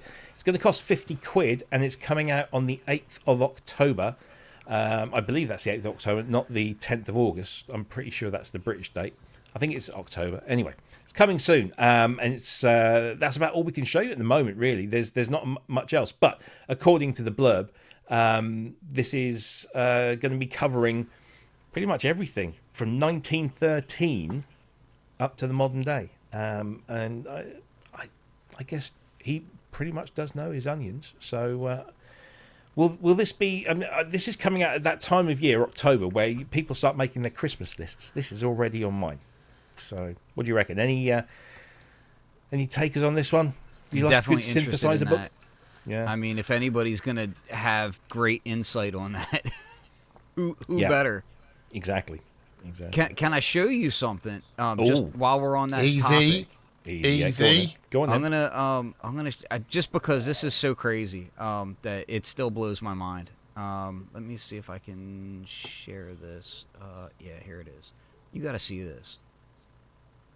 So, and this is not of any like affiliation or brand thing or anything. He's been doing these massive concerts. And like streaming his Hydrasynth usage the whole time on the big wall behind him. And it's just like, what? Like Jean-Michel George. I know, right? So he's been doing these concerts, and it's like if you scrub through here, like you'll see it. It's like all don't over press play. It's just been such a holy crap kind of moment seeing that stuff. Yeah. But yeah, I just thought I had to share that just because it's like a point of pride. Like, wow, how cool is that? Another shameless plug. Yeah, absolutely. Like, it's all right, Ken. I'm helping you out now. Anyway, look at my screen. Yeah. I'm just trying not to get fired. No. But no, right. this book has got to be like, I mean, think about nobody's had the amount of time and in-depth involvement in electronic music. Yeah. Like this guy. So I mean, to me that's like an instant. Yeah, like that's an instant. Didn't for me. Bukes get him to do like a forward or something in one of the was it Patch and Tweaks? I think it was. Because I mean, if anybody can do, I mean, I'm slightly sad that he's gone with a different publisher. I'm sure there's probably lots of things going on. It would have been nice for this to have been a Bukes book. We must be due a new Bukes book sometime soon. But I do like a good synth. And the same publishing company behind that have just published this one about the Pet Shop Boys, which is all of their artwork, all of their sleeves, all of their photo shoots, because they're very into the whole visual side of things. It's a beautiful book. So if this is anything like that, this will be really, really nice. It's definitely and 50 quid's not bad for a decent hardback. Yeah, it's not bad at all. Yeah. Did he write the first two chapters? Sorry? Did he write the first two chapters? I don't know. Because he didn't do the first two albums, did he? Oh, controversial. I'm going to be controversial. Controversial. Moving on swiftly before we get sued. This is all allegedly, by the way. I need to say that for the lawyers. Do you have to? Yeah. Sorry. Even though it's true? Even though it's allegedly true. I spoke to the guy. I'm sorry. Allegedly. Allegedly. Yeah, allegedly. No, it was more a joke than anything else. Has anybody ever played with or used a Nord Modular G1? No. Anyone? I've not. I think I have. I've always heard good things about them, and I've never gotten a chance to use one. That's one of the. Because a friend of mine had one, but it was great. It was very, very good. Sounds familiar. That was the very first one, wasn't it? The Nord Modular, the very first generation one, wasn't it? Yeah, it was the Nord Modular G1, and I think there was a Micro Modular, which was a small box. Yeah, I had the Micro Modular. Yeah, I had the Micro Modular. It was hardware that relied on computer software. So the software did all the kind of the fancy schmancy UI stuff, but the hardware did all the heavy lifting. I remember looking at these. Back in, I don't know when this was, 90. I think it was mid to late 90s that this came out. I think it might have been 97, and just kind of thinking, it's amazing what we can do nowadays with hardware and computers. Nowadays, everything we can do in that Nord modular G1, we can do with like Cherry Audio's voltage modular or VCV rack or something like that. Yeah. But for those people that use this, one of the big drawbacks was that the software you needed ran on computers. Now those computers don't exist anymore. Yeah. And so that you're kind of left with either having to use a very old computer, or you can use the new Nord modular G1 editor, which is a completely independent project from a gentleman by the name of, get this, look at this, Peter van der Noord. That's his actual name. Do you think this was meant to be? So it's the Nord modular G1 editor. It's a browser-based thing. So as soon as you plug your Nord modular G1 into your computer, or connect it via MIDI, you can then just click on the patch editor, and it's just waiting for you to connect. I haven't got one, so I can't do this. But you can, there's a module catalog. There'll be MIDI monitors and all this kind of stuff. Oh, sorry, I've just clicked on the Discord thing, and it's just sent me to the Discord pages. So Got my sex yet again, profile on it. Some clever people have given a new lease of life to some old hardware by being very clever with software. I think this is very good. I didn't think anybody would have one of these, and so therefore your opinions on this, I'm sure, are minimal. I sold my micro modular years ago, basically for that very reason. It just wasn't supported anymore. Yeah. So that'll probably bump up the price of these older ones now, because they've again got some more value, Yeah, absolutely. Yeah, it's good. It's good. They were very cliquely popular at the time. I remember lusting after one when they first came out, but they were hugely expensive, as I recall. Yeah. Yeah, they weren't cheap. I think even used, the micro modulars now are still 400-500 quid used now. Yeah. It's definitely one of those things where it's like, I don't know if they would ever do it again, but it has a serious cult following. Yeah, very much so. Yeah. I'm trying. I wanted to. I brought something up in here. I don't know if you guys talked about this before, but have you guys seen the Temecula Deep 4? Yes, I think we spoke about this when this came out. I've been using this thing a ton, and it just, talking about like the whole DAC stuff and all that, and now the Nord, it just reminded me about this. I've been using this for the past couple weeks, and man, so dope. I'm over the moon about it. This is one of my favorite plugins right now. So just going back to those Ensoniq days. Well, one of my favorite little ones to play with now is this new free one, the SD1. So they've created this SD1 plugin, which operates pretty much exactly the same as the hardware, in as much as you have to load the sequencer disk up to then run the sequencer program within the synthesizer. It's very cool, but it sounds great. I've been over the moon about this. It's used on a lot of records that you wouldn't even think it was used on. Like, it's on a lot of Wu-Tang stuff, like early Wu-Tang, and but it was so crazy because I was kind of sitting here browsing Reverb, and I was like debating on buying the hardware again, because I'm like, you just can't get that sound any other way, and I was like, I really want that. And a good friend of mine has it, and it drives me nuts that he has it. I don't. How much does the hardware cost these days? You're looking in the $500-600 range, somewhere in there, depending. But on top of that, then you also deal with the fact that like it's not the most stable hardware. Right. So it can to make sure that it's one without issue can be a little bit more, and then on top of that, even if it is one without issue, it can still have issue. But this is just rock solid, and the UI is so fantastic. Like, I actually prefer this to the hardware just because it's like the UI is super fun to program, and it's just and it's that sound. It's literally that sound. It's like if you want that old Wu-Tang bass where it like kind of fuzzes and hums, that's that. Like, that's that, yeah. Like it just does it. And yeah, I've been over the moon about that thing. And the I have their other plugins as well. The STS and 206, that one's also really great too. Yeah. Oh, that's good. I've got some of the old Paris system cards, the PCI cards. Oh yeah. Yeah, it's the same effects. Essentially, it's the same effects engines as is on the DP4 is on those cards, and I think I've got 3 of them running up to, I think it's 8 channels or 16 channels of audio each. But again, the computers have gone that run them. But I think someone's just sent me an email recently that says you can get those up and running now on Windows 11 and or Mac. So I'm just looking into that, because the sound of those things, the TDS 1000 cards, and the effects, just astonishing, just absolutely astonishing. Yeah. So I'm going to have to, if I can get those working, they'll be on here. Yeah. I should have done this one after we talked about Reason, but I just wanted to throw this up there because I've been waiting for a decent Keylab Mark III codec for Reason. There is one now. It's completely free. You can go to GitHub to an organisation or an individual that goes by the name of AMusic, AMUSIC, as you can see there.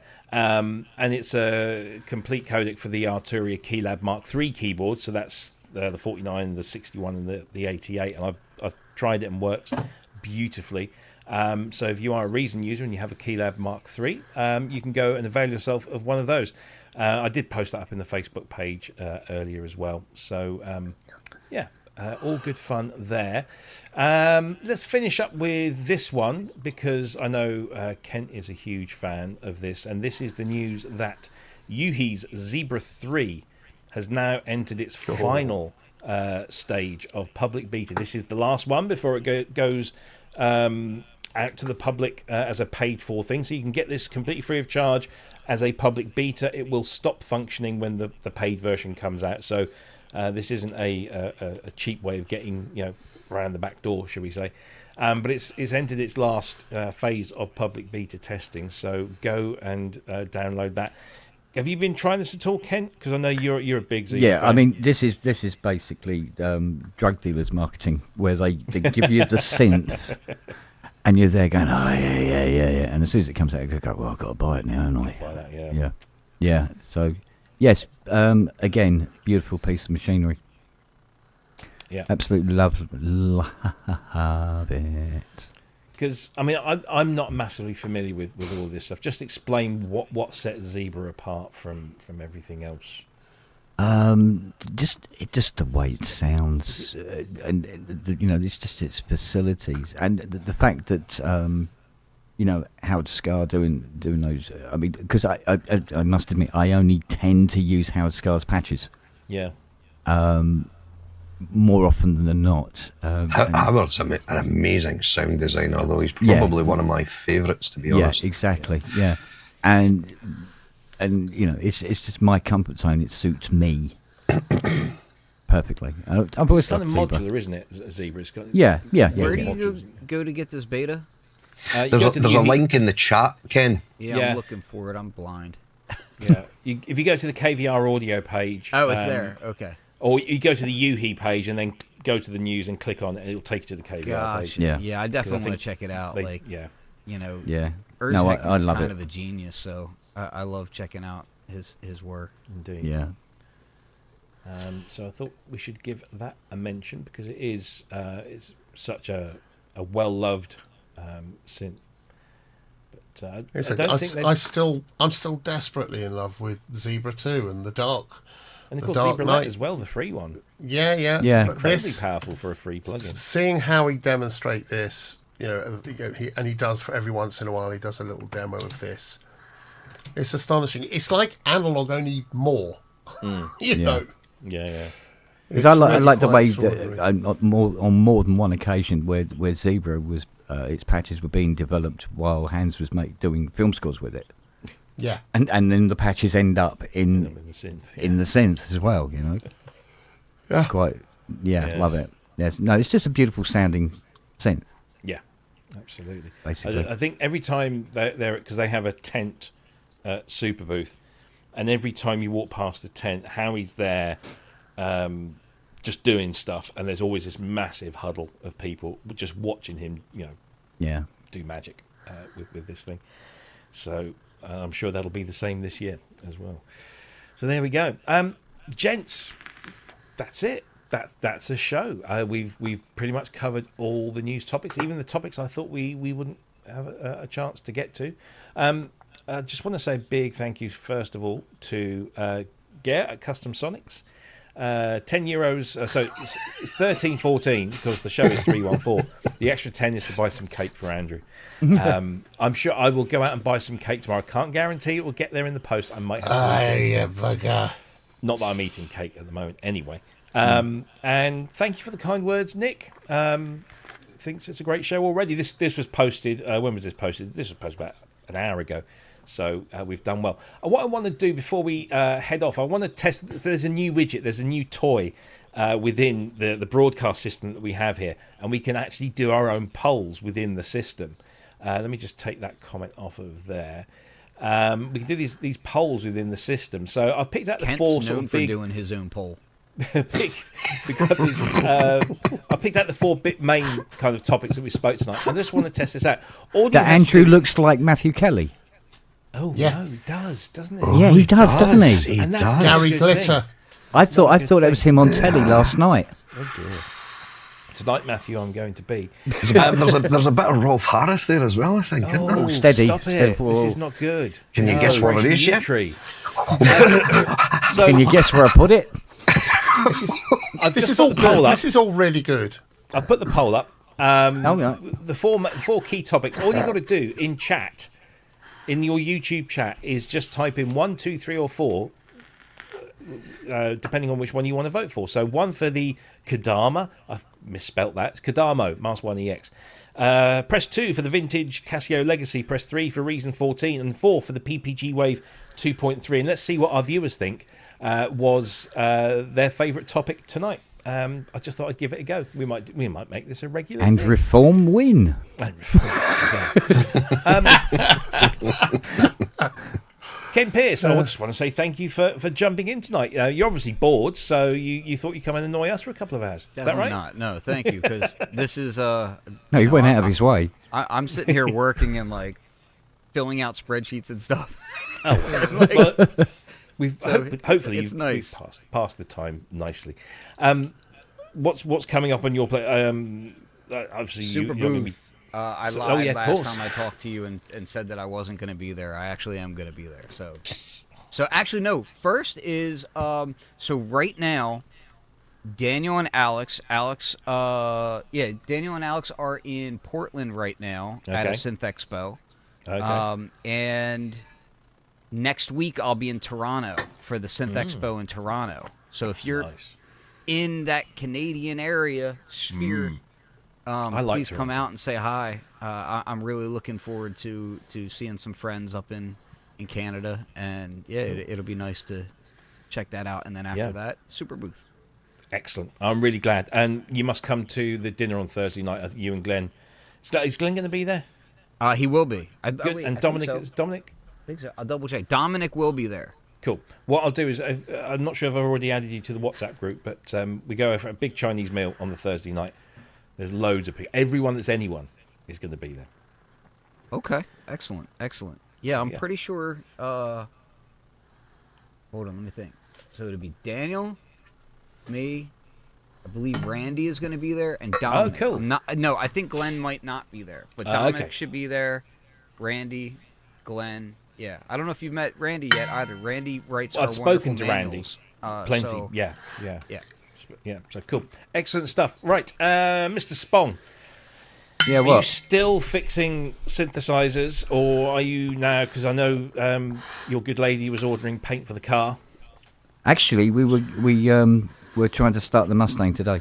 Oh, I saw a video. Right, you've just reminded me of this.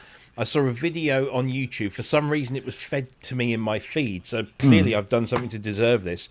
It's a video of a lady wearing heels and painted toenails. Walking all over the bonnet. No, starting the car. Maybe she does that as well. But she was. Oh, no. It was a video. It was like a foot fetish thing on YouTube about starting a muscle car. I always thought, there you go. There's a revenue stream for you and Fiona. No, the one I saw was this TikToker. Okay. And she stood on the bonnet of this newly restored 67 GT500. and dented and everything with her high heels and everything like that. Some people. Welcome to PSN. No respect. And she was No she was respect. fined $25,000. Good. Yeah. Absolutely. Busy weekend? Yes. Good. That's all we're going to get. Scott, you're going to finish this multi-poly bank, aren't you? I think so. Yeah, that'll be well. No, I don't think I'll quite finish it over the weekend, but I'll certainly make good headway with it. It's Good. Excellent stuff. And Andrew, of course, you're Trying to do it subliminally. What? he's looking for volume 3, Andrew. We all are. Right. Still. I didn't hear anything else. Just Kent. You're going to be busy editing your video, aren't you? Aren't you? Yes, sir, master. He's close to the edit. Indeed. I can Yes, just no, peek, I apparently can just that's peek what over I'm the doing. top of this thing, can't I? The requests keep coming in. When are we going to see this? So no. Yeah. There he is. I'll get onto that. I'll get onto that. That's the stuff. plan for the weekend. Excellent. Do you remember we had a guy on the show a little while back called Mathieu David Gagnon, who was he was French Canadian from Montreal, and his what should we say band Flora Laurentienne, combining analog synthesizers and a chamber Mini Moogs and quartet, strings. yeah, all this kind of stuff. I'm going to see him tomorrow night at the Albert Hall. I look to nice. try and get along to that, but I can't because I'm stuck at home editing. Oh well, never mind. I'm going on my own because my wife wasn't really into it, so I should be going Billy No Mates. He's a fat. Yeah. Let us know how you get on with that. Yeah, I'd I'm really love looking have forward to gone. that. Yeah. Yeah. On a plus note, today a new set of these arrived. Oh, yeah, of course. Yes. Your dog eats. What are they called? AirPods. It was AirPod Pro 2s as well. I was like, oh no. I woke up in the morning and just heard this crunch. And I was like, what has he got? Because I generally keep them in. I've got tinnitus, so I need to have slight noise in my ears so I can sleep. Yeah. And I changed the rubber inserts to a smaller size, and the blooming things fell out, and he'd found them on the top of the quilt, and the dog just decided to eat the AirPods. So nice. Welcome to my world. They were probably delicious. I was just glad he didn't burst the battery. I don't know what would have happened with that, Yeah, that We just tasted funny. The poll is closed. The most popular topic this week was the PPG PPG Wave 2.3, which is good. Followed closely by the Mask1 EX MK2. Then the UVI Vintage Casio Legacy and Reason 14 is down there in fourth. It won't let me do any more than 4, which was a little disappointing, but never mind. That was interesting. That worked. It was a test. We'll be back same time, same place next week. I have a funny feeling. There's something going on next week that might mean we have to pre-record the show. That's it. It's Record Store Day next weekend. So next Friday, I'm going to be queuing up outside a shop in hopefully not too cold a weather. So we'll do something instead. I have to sort that out. We could premiere the live performance from Synth Out West. We could. That could be good to do. Yeah, all right. There's an incentive. Yeah, little carrot on a stick. I'm looking forward to one day having a weekend, but Cake on a stick. Sleep when you get Cake on a stick. cake on a stick. Ken, yes, sorry, I was just listening because I haven't heard the door go from the delivery man with the Leviathan for sound design. It's not. Is it coming? No, it hasn't turned up yet, mate. It's I've here, heard Andrew. it. It's I've here. heard I'll send it down to you once I'm finished with No, it, Andrew. it's not rung yet. It's not rung yet, but that's okay. Yeah, I've heard that. No. You like people with talent, don't you? And on that bombshell, Yeah. gentlemen, it's been a pleasure as always. Thank you very much, and of course to everyone that's watched this week, thank you for hanging around for a couple of hours. Hope you have a great weekend, whatever you are doing, and we will see you same time, same place next week with more news and shenanigans and testiculation as we always do. Thanks ever so much. Have a great weekend, everyone. Take care. Bye bye. Bye. See ya.